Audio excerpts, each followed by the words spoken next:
Hey guys, it's Miranda for LC Design. So today I'm proud to announce that we have hit 1,000 subscribers. And to celebrate, I want to break down this project file that I put together for the one and only Mike Winkleman, aka Beeple. Alright, let's go ahead and get started.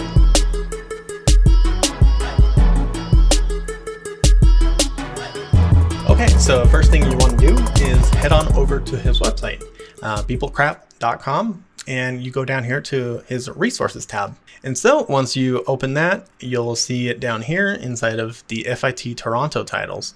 You can see the full video here, and here's the download tab. So once you download that guy, it'll pretty much give you a zip file with the Cinema 4D project file inside of it. And once you open it, you'll be greeted to this. All right, let me switch over to my other layout. Cool. So now let's go ahead and just explore the project file before I start explaining a couple of things for you guys. So this guy is pretty heavy. So there's a lot of stuff in here. I honestly can't tell you how many individual objects are in here, but I can give you a bird's eye view so you can see just how much stuff is packed into this one project file. And as you can tell, it goes a little slow. And that's because there's just so much stuff going on.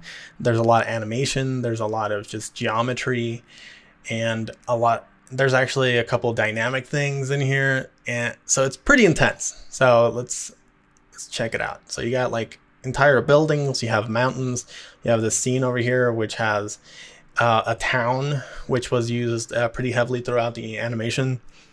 And yeah, you got all these houses and stuff. So let's go ahead and go one at a time. And so the thing I did is I put everything into their nulls, and each null is set to a corresponding layer. And the best way to navigate with layers is just hit the solo button and everything disappears except for the thing that you want to look at. And so in this particular case, we're going to be looking at the FITC poster. So if we go ahead and click this guy, you'll see it. This is kind of what Beeple made to reveal that he was going to be working on the FITC titles and made this really cool looking poster. So these were originally made for Octane, but I converted everything over to standard so that anybody can use it. But if you want to use it in Octane, you know, all you have to do is convert the materials over. But yeah, this allows the most amount of people to use it. So all this stuff right here was modeled by Beeple. It has his signature style. A couple of things that I tried leaving in here is kind of his organizational structure. And so some of these things, they're a little, you know, they're a little intense in terms of the amount of stuff that gets thrown in there. But the thing that I really enjoy about breaking apart like his project file specifically is that there's a lot of really interesting techniques that he employs. And so this one's a lot of modeling, but when we get more into the other elements, you'll see that he does really cool cloning techniques to create like smokestacks and just all sorts of really interesting things. But you can also break apart these models into individual pieces. So he uses a lot of primitives and kind of just does a lot of procedural stuff, but a lot of this other stuff like the mouths and stuff, these are all modeled by hand, and he has a very distinct style, as you guys can imagine. And so it's interesting seeing a lot of the design language being shared across all the different models. So yeah, all of this stuff is it's pretty much here just to be played around with. You can see it. Eventually all of these elements kind of got broken apart to other pieces, but wanted to keep certain elements intact so you can kind of see like into the mind of the guy who created it, because it's not just Beeple that I included in here, it's also David Ariew, aka Octane Jesus, and he has a lot of he has this very interesting F-Zero like racetrack thing, which we'll get to. But let's go ahead and check out the next part. All right, so we're gonna look at the characters. And so these ones are really interesting because these are all fully rigged. These were done by Jon Hutton and Charles Peck. The designs were done by Mike himself, but then handed off to the riggers. I'm pretty sure that Tokyo Megaplex, his real name is Christopher Rutledge, also worked on some of these rigging. But yeah, so you can see them here in action. So let's go ahead and start it over. You'll notice that the timeline goes to -66. And the reason for that is because when you look at this particular guy right here, his ears are dynamic. So as soon as you hit play, there's like a little bit of dynamicness going on. And so when it hits 0, that's when the animation kicks in. And the reason it's important to start negative frames is so that the dynamics can kind of play themselves out without affecting the actual like start of the animation. So yeah, you got all of these characters that are fully rigged. They're already pre-animated, but that doesn't mean that you can't just grab one of these characters, delete the keyframes, and then do your own animation, because they do have controllers. They have, you know, these pivot points or whatever they're called, the elbows. And so you can actually animate everything yourself. And so if you're, you know, into character animation, these are some fully rigged by some pretty talented riggers that you can pretty much just take and do your own animation with. So that's super fun. Yeah, so let's kind of zoom out a little bit so we can see the general motion of these. So once it hits 0 here soon, you see them walking. And so you got like this funny character kind of like doing his little dance. This guy kind of walking with an interesting gait. You also have like this guy who's kind of just springing, which is cool. I also like this like cube or boxy guy because it has a very simple animation, but it's very cute. Yeah, you have all these other characters all fully animated. So another thing that I would recommend, some of these characters have, like, they're all really well animated, but the thing that is really cool, if you look at the controllers, you can actually see how they were animated by going into your F curve. So, you know, you'll see them all here, but if you go over here to your F curve, so you can see all the different splines. Let's go ahead and focus on some specific pieces. Let's see. Here we go, hips. So as you can see, there's a lot of really interesting animation in there. And it's really cool to look at because you'll see that they actually do a little bit of overlapping on the animation, so it kind of has a little bit more momentum.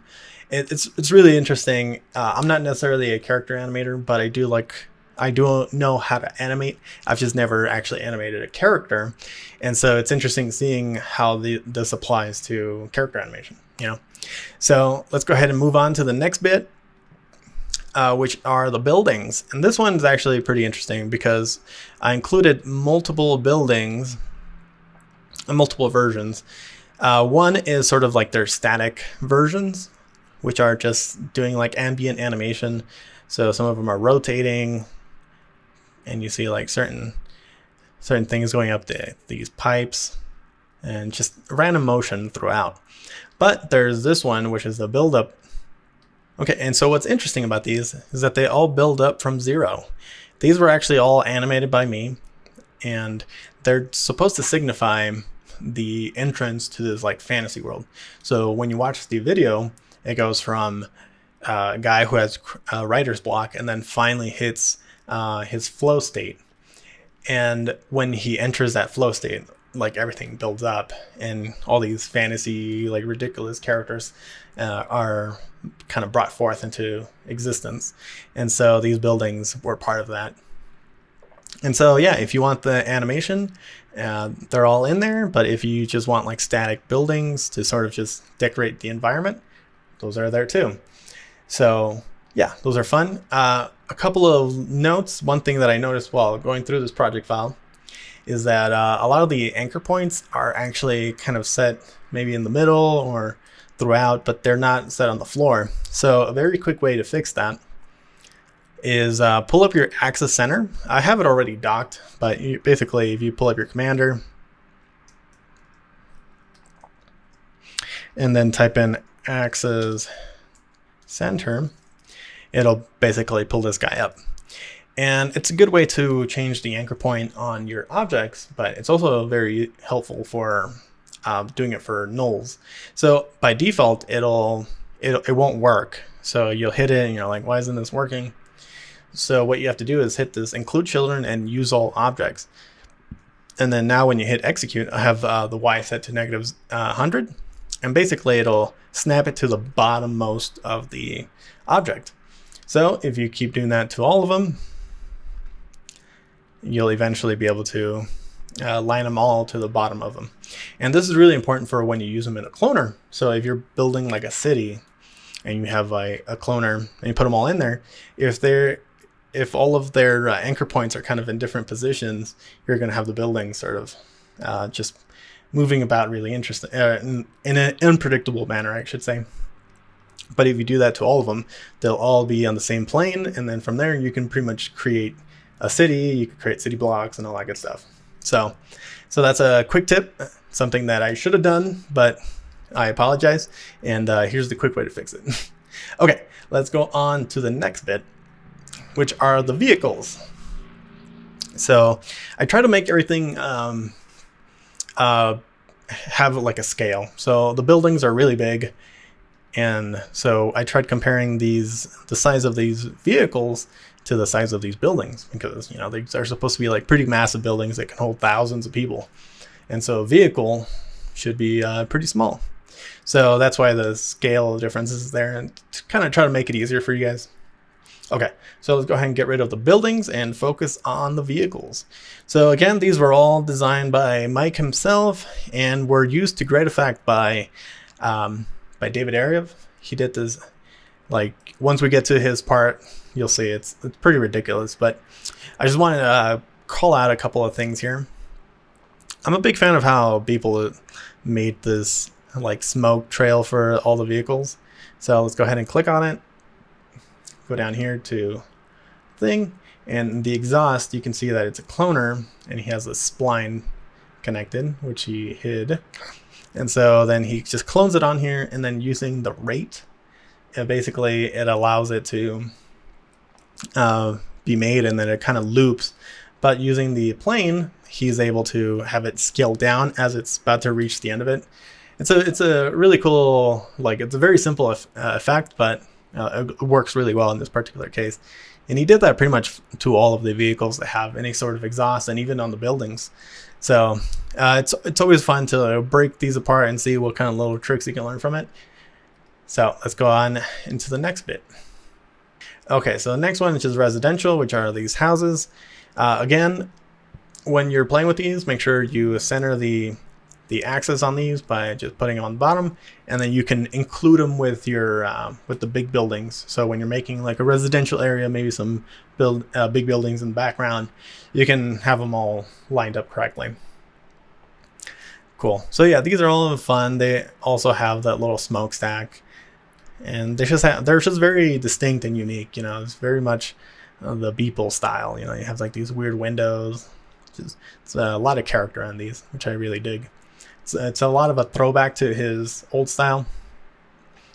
Okay, so now we got nature, which are, pretty much just mountains and rocks, and you got some mushrooms here.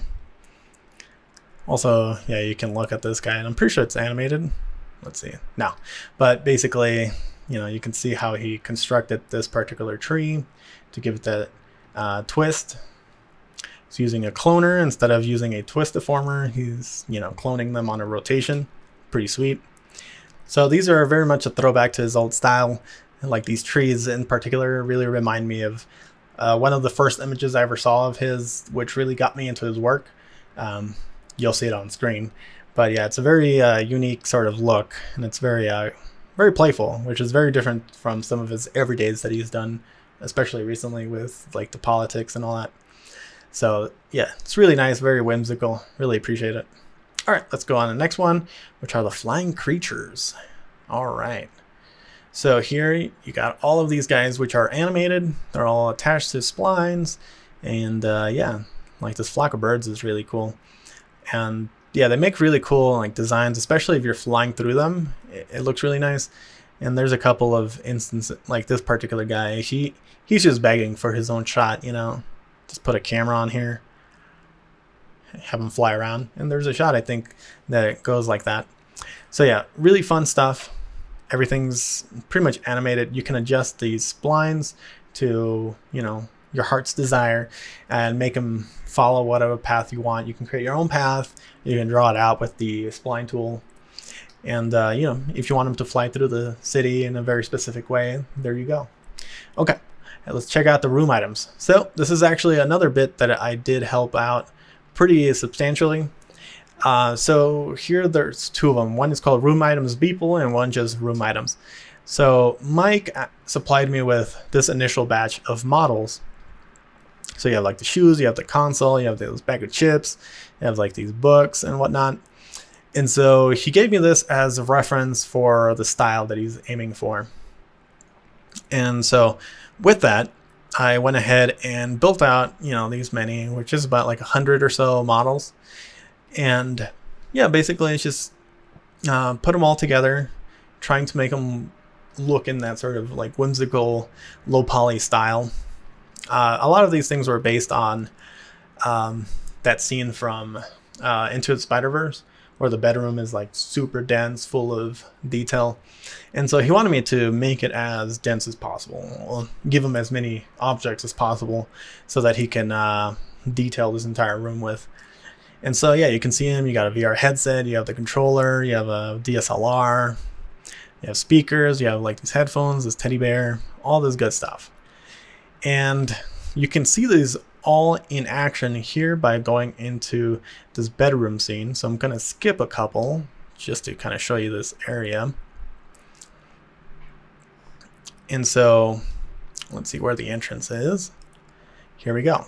So here are all of these objects in use inside of this one scene. So I'm going to hide the other ones so we have a little bit better playback. It's not very great, but we'll make do. And so yeah, you can see all those objects. Like you can see like some slides. You can see the controller for the TV remote. You got these little cartridges, the console, the controller, and you even got a pizza, the VR headset, all of this stuff. And it's pretty interesting how much detail he's been able to pack into this. So even underneath here, you can see that there's a power plug. And this thing, you know, he even hides his own little characters throughout. Let's see what else we got. Yeah, you can see like the trophies and all that good stuff. Yeah, more characters. I think that's really cool that he included those. Let's see what else. Yeah, so there's a couple of Easter eggs in here. So if you're like a motion graphics groupie like myself, you'll kind of recognize a couple of these things. So off to the side here, you'll see this guy. And this is from Tokyo Megaplex. He did a character like that. I think it was for Adult Swim. And so that's like his character. And then you got this JR for JR Knest. Let's see. What else I got? Yeah, you got the FITC logo. But then here we got this guy right here, which is, I'm pretty sure this is Charles Peck's profile pic. Then you got this pug, which kind of seems a little random, but the thing that's funny about it is that this is EJ Hasenfranz's pug. So yeah, his name is Gus, and yeah, Mike and EJ, they're like pretty good friends. So you know, he likes to throw in a little references here and there. Here we got my logo, and here we got Sam Burton. He did this really awesome like 2D scene, and it's ridiculous. You guys need to see the full animation for that. I don't have it in here because I think he did it like in After Effects with like some renders and stuff. It's pretty amazing. I would recommend checking out his work and finding that chart in particular. Like it's really crazy. And here we got Octane Jesus. You know, being all holy and whatnot. And let's see. I'm pretty sure there's one more hidden somewhere in here. Got Train Spotting, a lot of funny little things. Yeah, I think that's my logo again. Don't see anything underneath. No. But yeah, it's kind of a fun little Easter egg hunt if you know what you're looking for. But yeah, lots of really cool little Easter eggs. Really nice little shout outs to the people who helped on this, because there was quite a few people. Chris and I were like one of the first two to kind of get started. We kind of helped out concept a few things. Ultimately, a lot of these other people were incorporated to help out on the, you know, rigging, eventually animation and all that good stuff. So let's go ahead and check out the Rainbow Road scene from Octane Jesus. All right, so let's see where it is. So this crazy monstrosity over here is what I like to call the F-Zero scene. He calls it Rainbow Road after Mario Kart, but I'm a bigger fan of F-Zero, so let's go ahead and check it out. So yeah, so I thought it would be really important to leave the cameras in here. So if you type in cam, you can see all the different cameras he's using. But yeah, essentially, yeah, if you click on one, you can see like the motion of this one. So this one's kind of like fixed on the front of the car, and this one is more of a dynamic camera with like a little bit of animation to it. And then you got this guy, which is a little bit more, you know, a bigger shot, and it's a little bit more sweeping and stuff. And so those are really fun. It's worth looking at how he put these together. So let's see. So you got this camera. This one is the first one. Yeah. So here we got this hero bike null, which is attached to the spline that basically creates the entire road. And then inside of this, the camera itself is separate from it's not tied to anything. It's just inside of the null, so it can kind of float on its own, like without any sort of constraints. And so with that, as it's being pushed by the null, you can kind of have like really cool camera moves and have it fly around and kind of do its own thing. And then you can give it like really cool little moves. So if I were to, you know, add a little keyframe here and rewind, you can see it kind of like come out. But then, yeah, there's all these other keyframes that he's added that basically give you these really big, like kind of ridiculous shots. And it's all, yeah, pretty much working with like some splines, all with spline wraps and good stuff. It's worth seeing how this thing was built. I'm pretty sure he's gonna do like a much more in-depth how to build this, but you can kind of try to figure it out by checking out what he did to make all of this happen. Basically, he did this. This is a similar technique that he did for deadmau5, where you see deadmau5 on his like little car on this crazy, you know, a Rainbow Road thing.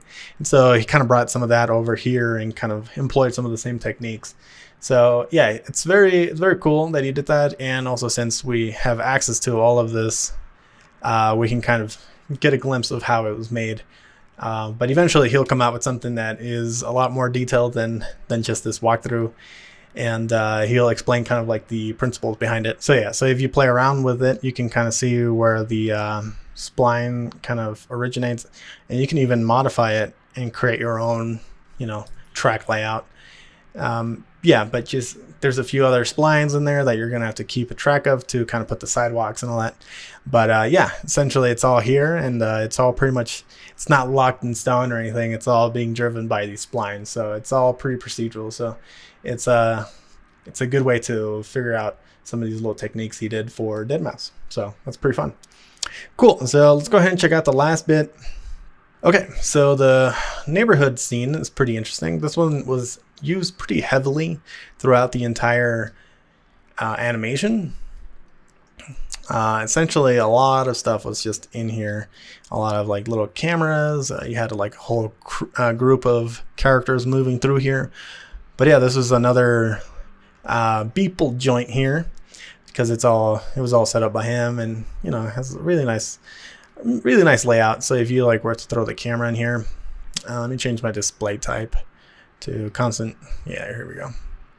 So yeah, play around with the camera angles and all that good stuff. And yeah, all of this is animated in the background, so you can kind of see how it'll look in motion before you add any sort of camera work. Another thing that's pretty cool that I've noticed is if I click on this floor and I go over here to my spline, there's already a spline that's selected. You can't really see it too much, but it's right there. It kind of matches the color a little bit, but if you right click on that and then do edge to spline, it'll create a spline for you.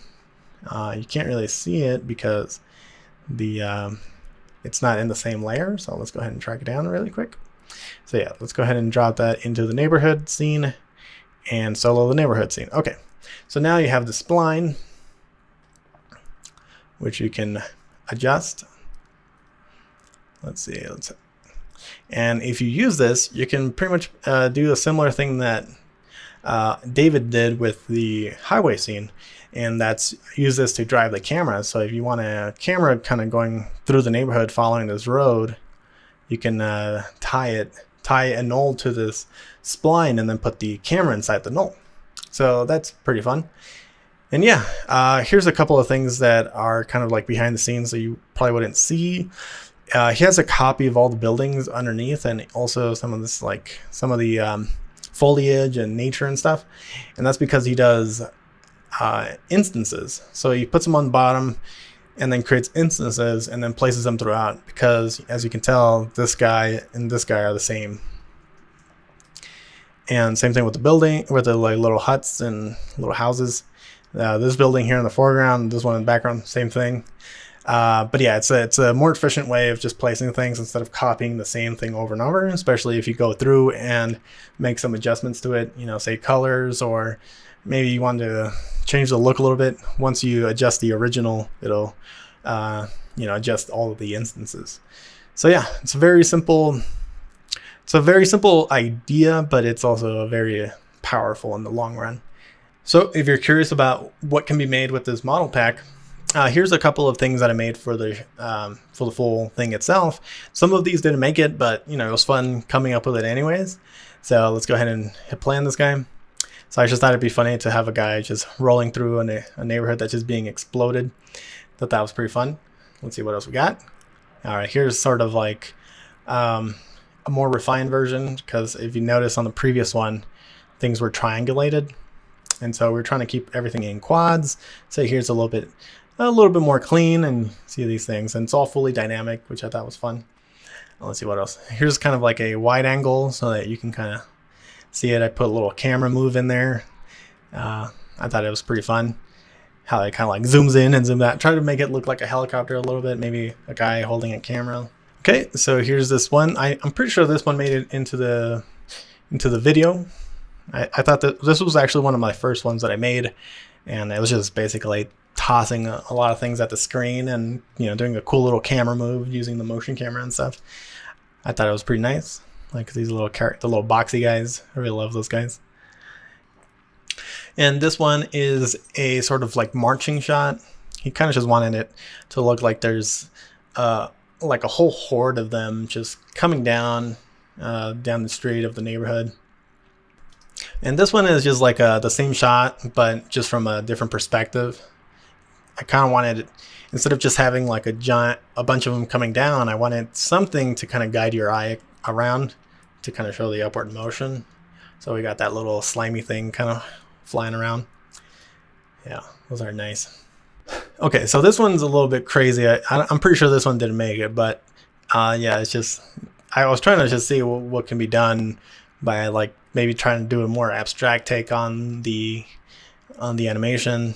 When you look at the contribution from Stylow, he has something that's like that, where it's kind of a big cube with a bunch of different characters on it. There's a few issues with this one. You know, you can kind of see that the wireframe doesn't match correctly, but overall, this was just trying to try out a bunch of different things, see what works, what doesn't. All right, so that's kind of like the walkthrough of this thing. I wanted to just basically bring attention to this project. You know, I'm sure a lot of people have seen it, but I just wanted to make sure that everybody knew that there is a full-on project file that has all of the models in there. It's hundreds of models, you know, some of which were mine. Mostly were done by Mike himself. You can kind of get a nice peek into the mind of, you know, the madman that is Beeple, you know. And so yeah, I just think there's a lot of really cool resources in here, especially like the character rigging stuff. Like, I'm not really sure how many people give away fully rigged characters, like, and so it's all in here. You can play with them however you want. It's royalty free or whatever, but you know, definitely try to use it to learn from, you know, some pretty solid, you know, animators such as Mike and David Ariew. Like, they're pretty amazing in what they do, and to kind of be able to see how they work, and, you know, like the different tricks that they employ to create something like this. it's a pretty rare opportunity. You know, you would have to be like in a studio and play with like actual project files from, you know, the studio itself to get any sort of level of insight to this sort of type of work that people are doing. So yeah, so all of this stuff is free, and check out the video if you want. Has, you know, a few 100,000 views, I think, or like, I don't know, I think it has more on Instagram or something. It's pretty ridiculous. And yeah, it was fun being at the event itself. If you guys have never been to an FITC, I definitely recommend it. It's a pretty fun experience. So one of my first FITCs that I went to was the one in Amsterdam, where, you know, I met like G-Monk and all sorts of like really cool people, especially like Raoul Marx, who is, you know, like amazing. If you don't know, he made the title sequence for True Detective and Westworld. So all of that's like being able to meet those people, especially when you're first starting out. It's a very cool learning experience, and it's also very inspirational, motivational, you know, all that good stuff. So that pretty much wraps up this entire walkthrough. I hope you guys download it and use it for your own projects. You know, definitely there's a lot of things to learn from this. Definitely tag everybody who worked on it. Look at the rest of the work. I put their links down in the description. So if you want to check out like Sam Burton's crazy thing, or if you want to check out like the character rigging from John and Charles, it's all down there. So yeah, I hope you have fun with these, and I will be coming back with another tutorial here soon. So I'll see you guys later.